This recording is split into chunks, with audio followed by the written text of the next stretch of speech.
إن الحمد لله نحمده ونستعين ونستغفره ونؤمن به توكل عليه ونعوذ بالله من شرور أنفسنا ومن سيئات أعمالنا من يهده الله فلا مضل له ومن يضلل فلا هادي له أما بعد فقد قال الله تعالى في القرآن المجيد بعد أعوذ بالله من الشيطان الرجيم بسم الله الرحمن الرحيم المؤمنون والمؤمنات بعضهم أولياء بعض يأمرون بالمعروف وينهون عن المنكر ويقيمون الصلاة ويؤتون الزكاة ويطيعون الله ورسوله أولئك سيرحمهم الله إن الله عزيز حكيم.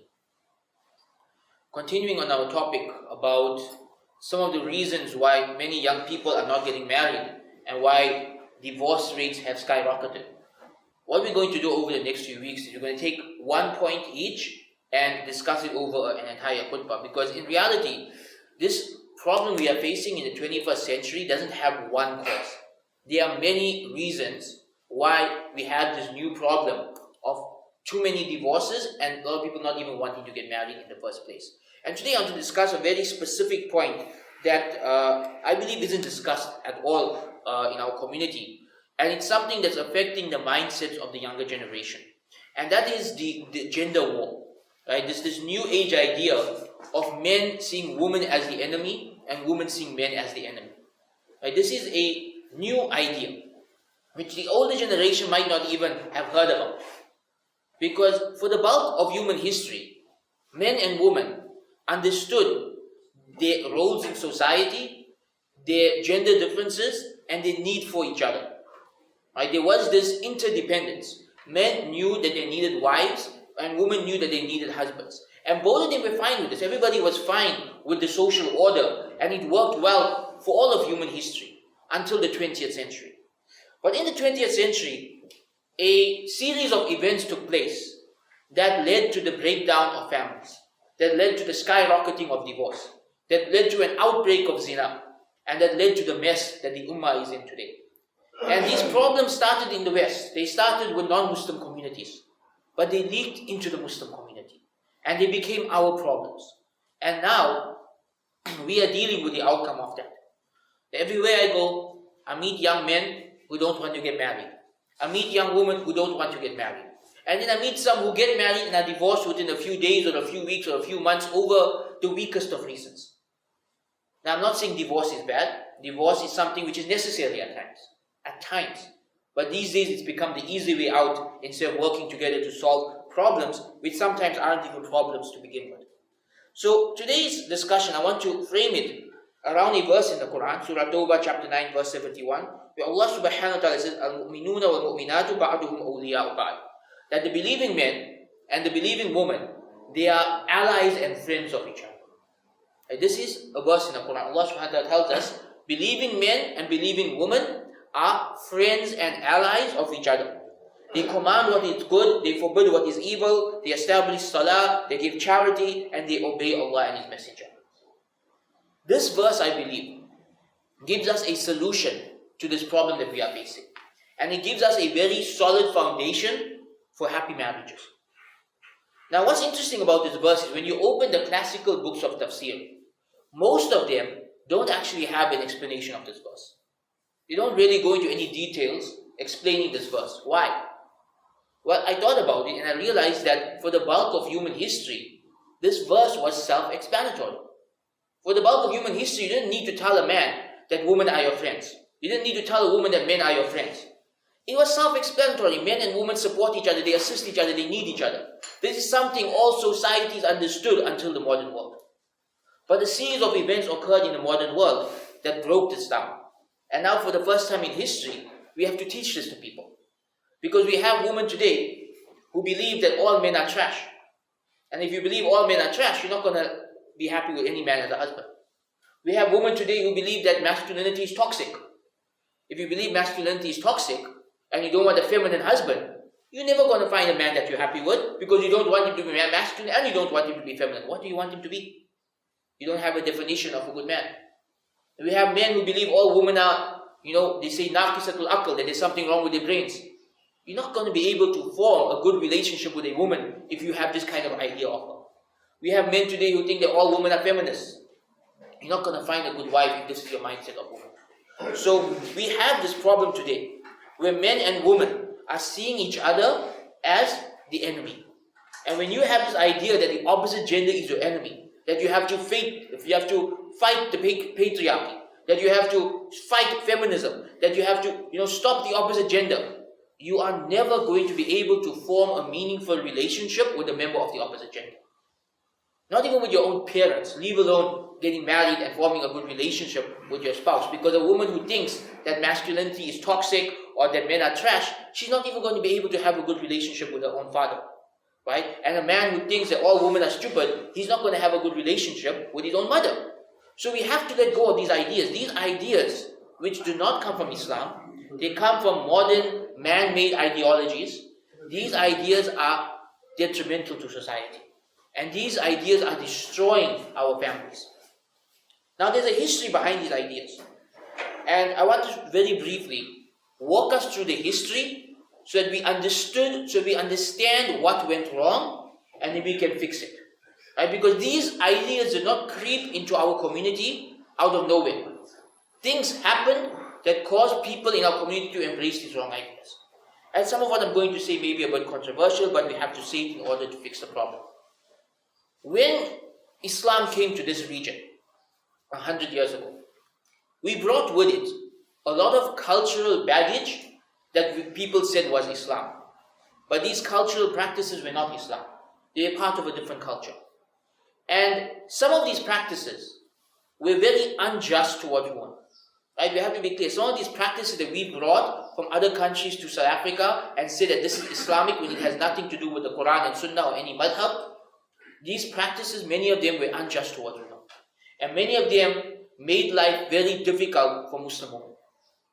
And young ladies growing up in South Africa with two different cultures, they're seeing their home culture where women are treated badly in the name of Islam, with practices that have nothing to do with Islam. And then they see the Western culture where women have all this so-called freedom because of feminism. What happened because of that? We have an entire generation of Muslim women who moved away from Islam towards feminism. Or they made up their own thing in the middle called Islamic feminism, right? Which isn't the real thing. Right? There's no Islamic feminism because feminism's foundations are un-Islamic.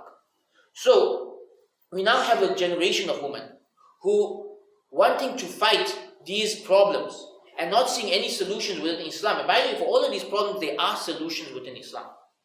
Okay? All of these problems we have in our community, where people are mistreating women in the name of Islam, if you actually just go back to the Quran and Sunnah, you go back to the actual sources of fiqh, you go back to the principles of the madhabs, you can solve these problems. You can find just and balanced solutions. Even within each madhab, there are just and balanced solutions. The problem is, instead of looking deep into our religion for solutions, we began to push these cultural practices as if they are divinely inspired. And if you don't understand what cultural practices I'm talking about, for example, the idea that a woman is like a servant to her in-laws. This is the cultural practice that is somehow still prevalent in many parts of our community, and it is driving women away from Islam. It is driving women away from Islam. And now we have the opposite extreme, where a woman doesn't want to do anything good for her in-laws. Right? So now we have two opposite extremes. Right? One where the woman is oppressed by in-laws, and one where she doesn't even want to be nice to her in-laws.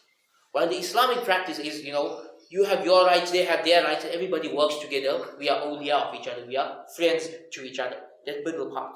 So the story doesn't stop there, by the way. Many people stop there. They think that, okay, we had these cultural practices that pushed women away. They became feminists, and now feminism is the problem. But what many people are not seeing is right now in the world, there's another problem starting. A reaction to feminism that is just as bad. Because what's happening is, because feminism has destroyed marriages over the past 40 years, we now have a new movement amongst men that is a counter-feminism. That is a hatred for women. That is a hatred for marriage. There's a hatred of anything to do with women. We have this new age mentality where men now see women as the enemy. And they don't want to get married. They don't want to have the responsibility of women. They don't want anything to do with women. And so now, many of the elders are confused. They tell the sons or the grandsons to get married, and the son's like, I don't want anything to do with women. Women are trouble. And they don't understand where this is coming from. This is coming from outside ideologies. Right? Many ideologies that your youth are exposed to on the internet. I'm not mentioning the names because I don't want the youth to go and Google it and become exposed to it. But there are these new age ideologies that are portraying women as the enemy. And so now, this problem is becoming compounded. We have cultural practices that people are pushing as part of Islam, they have nothing to do with Islam. And this is pushing women away from Islam. Then the women going away from Islam are going towards feminism. And feminism is bringing new problems into our community. Right? Because if you look at the foundations of feminism, it's all about, freedoms on the level that causes anarchy. For example, one of the foundations of feminism is the freedom for women to commit zina. This is one of the foundations of feminism. The freedom to commit zina. No society will ever succeed when people want freedom to commit zina. Zina is the cause of the downfall of every society. And then we wonder how we got to where we are. And then the problem is compounded where men, now upset by feminism, go to the opposite extreme and start new movements. And so now you have a generation of young women growing up thinking that masculinity is toxic and that men are trash. And you have a generation of young men growing up thinking that women are trouble and women are feminists and women are the enemy. And you wonder why they don't want to get married. And I say the solution always comes from Islam. You see, when you replace a man-made ideology with another man-made ideology, you're always going to be replacing one set of problems with a new set of problems. The only way to solve a problem is to go back to what Allah has revealed. And that is what this is what these verses in the Quran do. They give us a solution.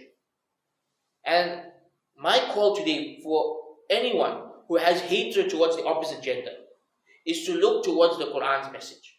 Because the Quran tells us that we all need each other. Al-mu'minuna wal-mu'minatu ba'duhum awliya'u ba'd. Believing men and believing women are each other's friends and allies. We need each other. The Quran creates for us this interdependence. An interdependence between men and women. Men have certain qualities that women don't. Women have certain qualities that men don't. We need each other to function properly. Men need wives. Women need husbands. Children need mothers and fathers. We need each other. And when we work together, when we ally with each other, when we see the opposite gender as someone who can benefit, that working together can benefit this ummah with the opposite gender, then we have a stable and a positive foundation for a marriage. And so my call towards anyone who has animosity towards the opposite gender is to reframe the way you look at the opposite gender. You see, men are not the problem and women are not the problem. It is these modern man-made ideologies that are a problem. Delete these ideologies from your mind and replace it with Islam. Replace these ideologies with Islam, with the Quran and the Sunnah. And you will find that when you do this, you will have a much more healthier relationship with every member of the opposite gender in your family. May Allah subhanahu wa ta'ala guide us to be from amongst those who live by Islam and practice what He preaches. Subhana Rabbil Izzati Amma Yasifun wa Salamu ala Mursaleen walhamdulillahi Rabbil Alameen.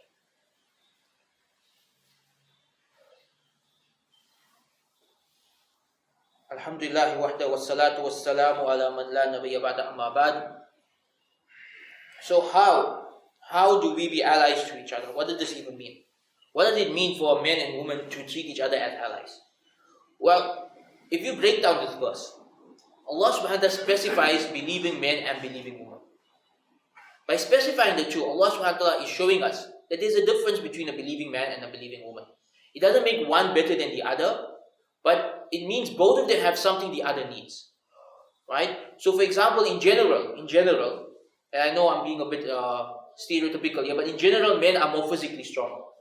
And generally, women need a man in their life to protect them from abusive people. Right? Likewise, women generally understand emotions better. And a man often needs a woman to help him understand other people's emotions. And any man who has a good relationship with a woman knows this. That there are times where someone's talking to you and you don't understand their feelings, and your wife will tell you that person's depressed. That person's asking you for help. And you never caught it up yourself because she has a better understanding of emotions than you. We need each other. We both have different strengths. Allah created us like this. And one of the first things that we need to do, if we want marriages to start working again, is for men and women to understand what Allah has made them good at, understand the roles and responsibilities Allah has given them in this world, and to be happy with how Allah made them. This is the key point. Because now we're reaching whole new levels of fitna. Where now women want to be men and men want to be women. I don't mean they just want to be treated like a man or treated like a woman. They're literally changing their genders. We've reached a whole new level of fitna, where a man will want to walk into a woman's bathroom and say, no, I identify as a woman. It's ridiculous. It's absolutely ridiculous, but this is where society is going. One of the first things we need to do is be happy with what Allah created us as. A woman should be proud to be a believing Muslim woman. And a man should be proud to be a believing Muslim man. And both of them should embrace everything that comes along with that. And what comes along with that, inshallah, we will discuss that in future khutbahs. We'll discuss what is Islamic masculinity, what is Islamic femininity, and how both of these are necessary for a happy home, how both of these are necessary for a marriage to work, how both of these are necessary for society to thrive and to survive. So what do we need to do to be awliya to each other? Number one, recognize your gender and the roles and responsibilities and the strengths and weaknesses that come with it, and be happy with how Allah made you and embrace that completely. Embrace it completely. Number two, focus on your relationships in the following order of priority. Number one, your relationship with Allah. Number one, your relationship with Allah. Your number one priority in life should be the obedience of Allah subhanahu wa ta'ala. That takes precedence over everything else. After Allah and His Messenger sallallahu alayhi wa sallam, your family. Focus on your family. And last, focus on your career or your source of income. You see, capitalism has pushed us to put the career first. We put our careers before Allah. We put our careers before our families. And we wonder why our families are breaking down and why people don't have good relationships with their children or their spouses anymore. It's because we only focused on money. We only focus on money. Very often there are families that can live off a single income, so someone can look after the children, but they want to earn a double income because they just want more and more and more. I'm not saying there aren't situations that are the opposite. In South Africa, there are many situations where both the husband and wife have to work because of the cost of living. But there are also many situations where there's this capitalistic greediness, where we just want more. Where you have this huge house and you want a bigger house. You're going for holiday twice a year, you go for holiday 4 times a year. We just want more. So put that aside. Understand that first comes Allah, then comes your family, then comes the dunya. The dunya should never be number one. This world should not be our number one goal. As long as we make this world our number one goal, we will always have problems. And again, I've seen this in the problems in the marriage market today. So many young men from South Africa, from the United Kingdom, from the USA, they complain to me and they say, when I go and meet women for proposals, they only have one thing they want in life. They only care about their careers. They don't want to have children. They don't want to, support a husband in any emotional way. They don't want to play the role of a wife. They just want to focus on their career.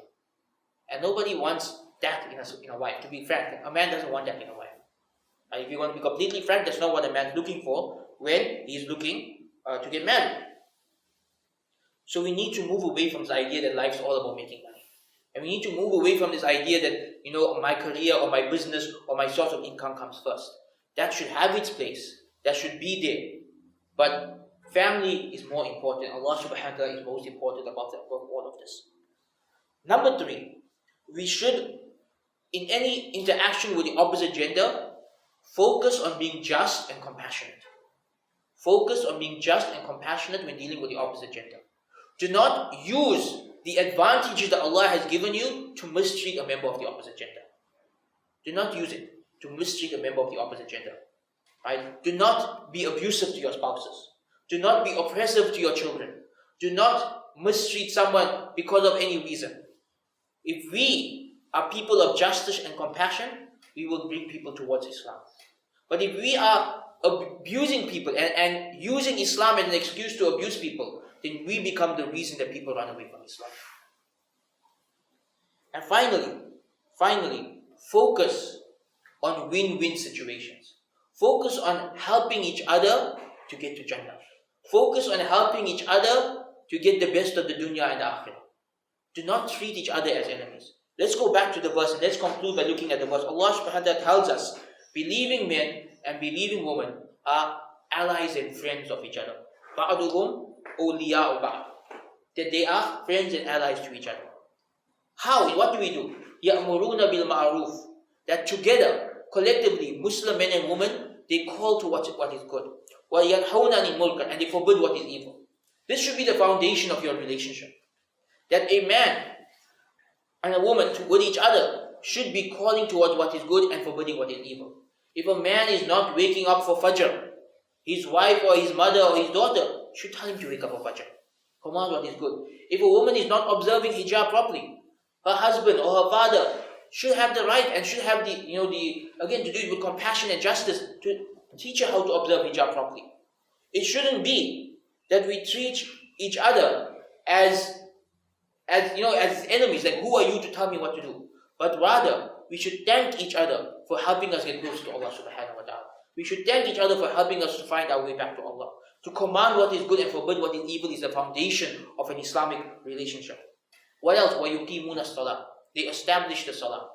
A good marriage, the foundation is that both parties are people who pray 5 times a day. وَيُؤْتُونَ الزَّكَاةِ. And they give zakah. Generosity is the foundation of a good marriage. وَيُطِيعُونَ اللَّهَ وَالرَّسُولَ. And finally, the most important one, they obey Allah and His Messenger. For a marriage to succeed, it must be founded upon the obedience of Allah and His Messenger. And this is why I say, for our marriages to work, we have to delete from our minds these man-made ideologies. We have to delete these ideas. These ideas are destroying marriages. Whether it is these new, masculine movements that treat women as enemies, whether it is this new age feminism, whatever it is, any idea that is invented by human beings about how the opposite gender is, it is today, especially the ones being invented today, destructive to society. For a family to work, we go back to the Quran. And the Quran tells us, يُطِيعُونَ اللَّهَ وَالرَّسُولَ. Obey Allah and His Messenger. When a man is obedient to Allah and His Messenger, and his wife is obedient to Allah and His Messenger, then there's a much stronger chance of the marriage working. Of course, there are other factors that can lead to divorce, but this is a foundation. This is a good foundation. May Allah subhanahu wa ta'ala allow us to be from those who understand the Quran and live by it. May He make our homes places of peace. May He make our homes a source of barakah, a source of righteousness and goodness. ربنا آتنا في الدنيا حسنة وفي الآخرة حسنة وقنا عذاب النار ربنا هب لنا من أزواجنا وذرياتنا قرة أعين واجعلنا للمتقين إماما سبحان رب العزة عما يصفون والسلام على المرسلين والحمد لله رب العالمين أقم الصلاة